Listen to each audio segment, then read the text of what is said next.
5 women, 1 square mile, 10 weeks of absolute terror, and 0 arrests. In the autumn of 1888, a shadow fell over London. He taunted the police, he terrified the press, and he vanished into the fog without leaving a single trace. We know the name, Jack the Ripper. But over a century later, we are still asking the same question. How did he get away with it? Today, we're walking the streets of Whitechapel to track the most dangerous ghost in history. And stick around, because modern DNA evidence might have finally put a face to the name. To catch a predator, you have to understand his jungle. And in 1888, the East End of London wasn't just poor, it was hell on earth. Whitechapel was a maze of smoke, filth, and desperation. It was a place where police were afraid to walk alone. For the thousands of women living there with no money and no safety net, the streets were the only way to survive. They were vulnerable. They were invisible to high society. And for a killer looking for easy targets, Whitechapel wasn't a neighborhood. It was a hunting ground. The nightmare began on August 31st with Mary Ann Nichols. Then, just 8 days later, Annie Chapman. But as the police examined the victims, they realized this wasn't random violence. It was calculated. The injuries were specific, surgical even. The killer knew anatomy. He knew exactly what he was doing, and he was doing it in pitch blackness, in seconds, without making a sound. Panic started to spread. This wasn't a gang member or a drunken brawl. London was dealing with a new kind of monster, a serial killer, before the term even existed. By the end of September, the police flooded the streets.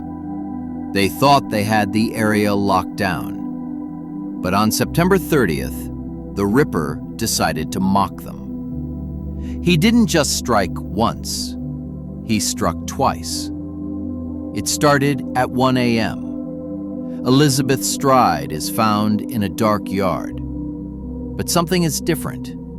The ritual isn't finished. The police believe the killer was interrupted mid-act, forcing him to flee into the night. Frustrated, adrenaline pumping, and thirsty for blood, the killer didn't go home to hide. He went hunting again. We are about to walk through the darkest hour in London's history. If you love unraveling history's greatest mysteries with us, do me a favor and hit that subscribe button and turn on notifications. We investigate a new unsolved case every week, and you don't want to be left in the dark.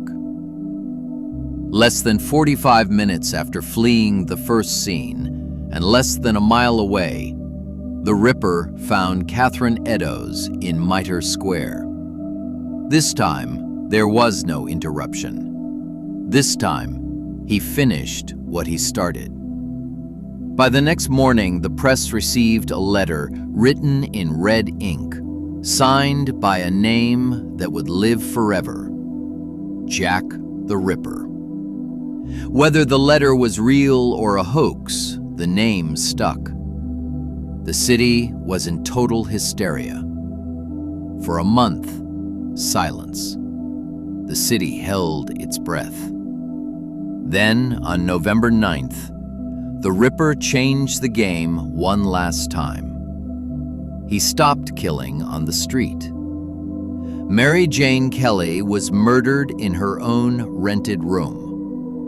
Unlike the others, where the killer had seconds before a patrol walked by, this time, he had hours.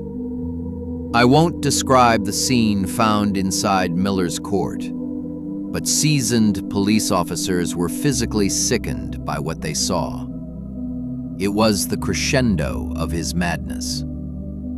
And then, nothing. No more murders. The fog lifted, and Jack was gone. The investigation was massive, but it yielded nothing. Over the years, the suspect list has grown wild. Some say it was a royal conspiracy involving Prince Albert Victor. Others say it was a frantic American doctor. But recently, science threw a curveball. In 2014, DNA analysis was performed on a shawl reportedly found near Catherine Eddowes. The DNA was a match for a man named Aaron Kosminski, a Polish barber who was actually a prime suspect back in 1888. Case closed? Not quite. Critics argue the shawl was contaminated over the last 100 years, meaning the DNA evidence might just be a coincidence. Was it the barber? The prince? Or someone whose name we've never heard? Jack the Ripper did more than just kill. He exposed the dark underbelly of a world-famous city and changed policing forever. But the fact that he walked away free is what keeps us up at night. I want to know your verdict. Go to the comments right now. Team Kosminski or Team Royal Conspiracy? Let me know who you think did it. Thanks for watching, and I'll see you in the next mystery.